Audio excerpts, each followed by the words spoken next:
होऊन लोकांना त्रास होतो.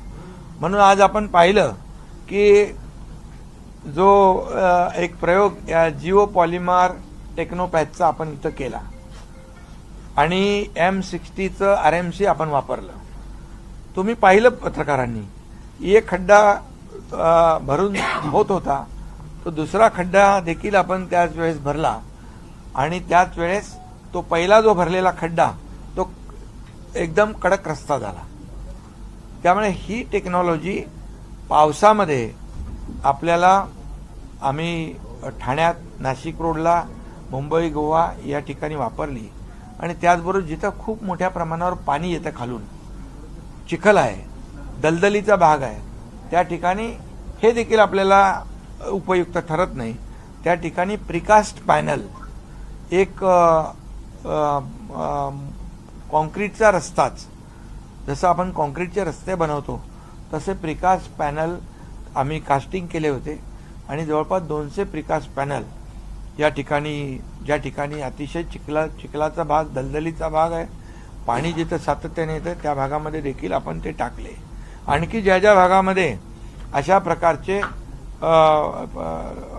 हे आहेत, जागा आहेत, त्या ठिकाणी देखील त्याचा वापर करून आपण मोटरेबल ताबडतोब म्हणजे रेडीमेड रस्ते कसे आपण करू शकतो याचं उदाहरण देखील आपण पाहिलेलं आहे कॉन्क्रीटच्या रस्त्यांमुळे. त्यामुळे हे झालं आपलं तातडीने दिलासा देण्याचा विषय. परंतु या ठिकाणी कायमस्वरूपी रस्ते आपल्याला करायचे आहेत. त्या ठिकाणी दोन्ही साईडला स्टॉर्म वॉटर ड्रेन असलं पाहिजे, फुटपाथ असले पाहिजेत आणि त्याचबरोबर आता हे जे कामगार आहेत त्यांना चालण्यासाठी फुटपाथ आणि सायकल ट्रॅकची देखील या ठिकाणी मगाशी त्या बैठकीमध्ये मागणी झाली आणि जिल्हाधिकारी महोदयांना मी सूचना केलेल्या आहेत की आता जे रस्ते आपण करू ते संपूर्णपणे इंटिग्रेटेड एकाच पॅटर्नमध्ये असले पाहिजे. मग ते MIDCचे असू द्या, PMRDचे असू द्या, PWDचे असू द्या आणि NHIचे असू द्या.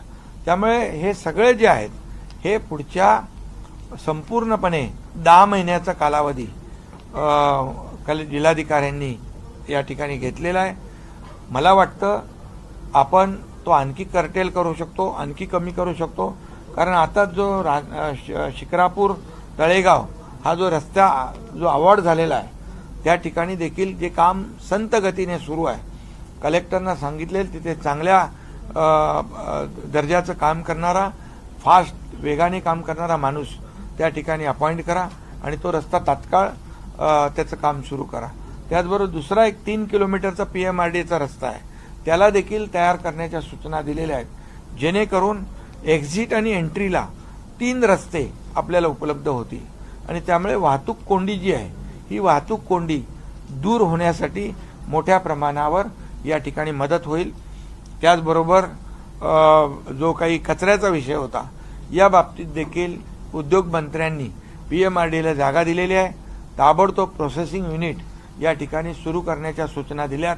तोपर्यंत जे रस्त्यावर जागोजागी प्लॅस्टिक आणि कचऱ्याचा ढीग दिसतोय त्यासाठी देखील जिल्हाधिकाऱ्यांना सांगितलंय एक आउटसोर्स एजन्सी करा, एक विशेष प्रकारची फक्त या संपूर्ण परिसरामधला कचरा उचलण्यासाठी एका एजन्सीची नियुक्ती करा आणि हे संपूर्णपणे चाकण शहरामधले उद्योजक असतील, नागरिक असतील, यांना या दुर्गंधीचा, कचऱ्याचा जो सामना करावा लागतोय त्यातून त्यांना दिलासा मिळेल. एकंदरीत विजेचा जो काही विषय होता त्यावर देखील चर्चा झाली आणि विजेच्या जे काही आपले महावितरणचे अधिकारी त्यांच्याशी देखील त्यांनाही सूचना दिलेल्या आहेत आणि जे काही मोठं काम असेल, सबस्टेशन असेल किंवा आपल्याला ट्रान्सफॉर्मरचं कॅपॅसिटी वाढवायची असेल, या संपूर्ण ज्या आहेत यासाठी देखील सूचना दिल्यात.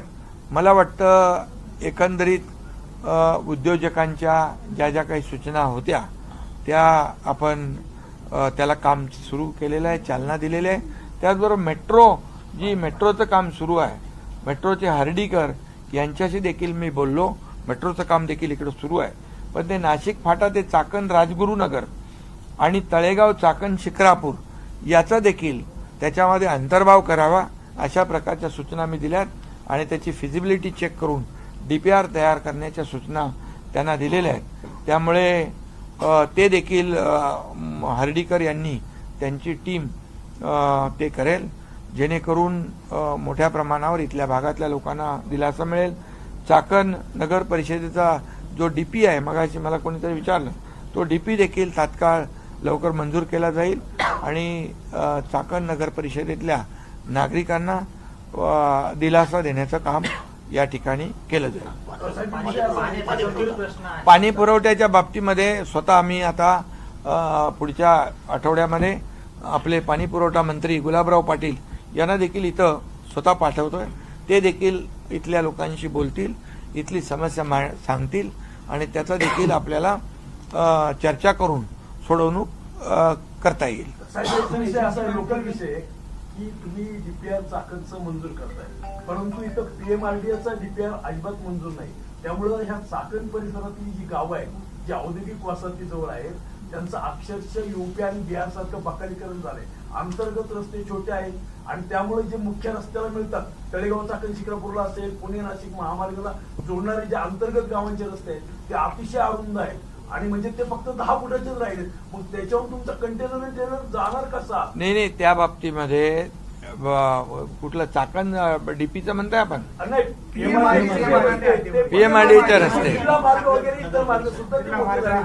PMRDAचे रस्ते जे आहेत तेही आपल्याला रुंद करावे लागतील. जसं MIDCला आपण करतोय तसं PMRDAला देखील या ठिकाणी मी मगाशी म्हणालो ना, हे सगळं इंटिग्रेटेड आपल्याला नेटवर्क करायला लागेल.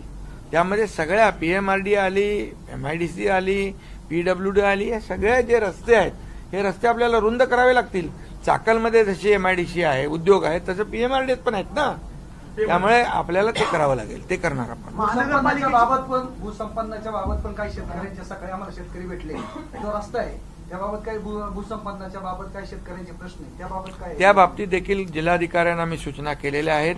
आपल्या गावकऱ्यांना कुठलाही म्हणजे त्यांना योग्य मोबदला देऊन भूसंपादन करण्याच्या सूचना दिलेल्या आहेत.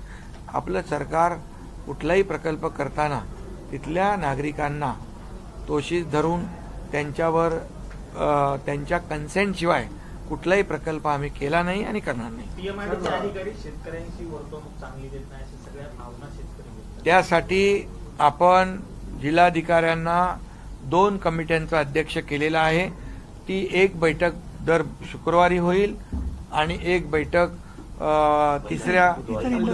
पहिल्या बुधवारी आणि तिसऱ्या बुधवारी होईल. त्यामुळे जे प्रश्न आहेत ते त्यावेळेस PMRDAचे असले किंवा MIDCचे असले, कुठलेही असले, तर त्या नागरिकांनी जिल्हाधिकाऱ्यांसमोर मांडल्यानंतर त्या ठिकाणी तिथल्या तिथे त्यांना निर्णय मिळेल. एकही कंपनी बाहेर जाणार नाही तरी देखील चाकण परिसरामध्ये चर्चा होतात की कंपन्या बाहेर जाणार. आता उद्योजकांच्या बरोबरच आम्ही बोललो, तेच तुम्हाला स्वतः येऊन सांगणार आहेत की आम्ही कुणीही चाकण सोडून इतर बाहेर जाणार नाही. त्यांनी आनंद म्हणजे समाधान व्यक्त केलं की आम्ही दिलेल्या सूचनाचं स्वागत सरकारने केलं, उद्योग विभागाने केलं आणि शासनाने केलं, जिल्हा प्रशासनाने केलेलं आहे आणि त्याच्यावर कामही सुरू झालेलं आहे. त्यामुळे त्यांना विश्वास आहे की त्यांनी ज्या काही सूचना केल्या त्या पूर्ण होतील. आता तुम्ही बैठका घेताय, सगळं घेताय, मात्र हे कंपनी जेव्हा स्थलांतर म्हणजे आता धमक्या देत आहेत किंवा बोलतायत ते त्याच्यानंतर जाग आली, हे म्हणजे जबाबदारी नव्हती का हे सगळं करणं? आपण एकीकडे म्हणतोय आपण प्रगतशील आहोत, स्मार्ट सिटी आहे, गडकरी साहेब दररोज नवीन नवीन रस्ते कोट्यवधी रुपये खर्च करतात, म्हणजे खड्डे एक किरकोळ विषयासाठी. नाही, असं किरकोळ नाही बाबा, किरकोळ विषय नाही, हा व्यवस्थित नियोजनाचा विषय आहे. पूर्वी काय झालं आता त्याच्यामध्ये आपण जात नाही, परंतु आता प्रशासनाला सगळ्या एकत्र आणलेल्या आहे आपण आणि त्यामुळे आता भविष्यामध्ये जे काय होईल तो पूर्णपणे नियोजनबद्ध या ठिकाणचा पूर्ण आणि सर्व एजन्सीने एकत्र घेऊन काम होतं. थँक्यू, धन्यवाद.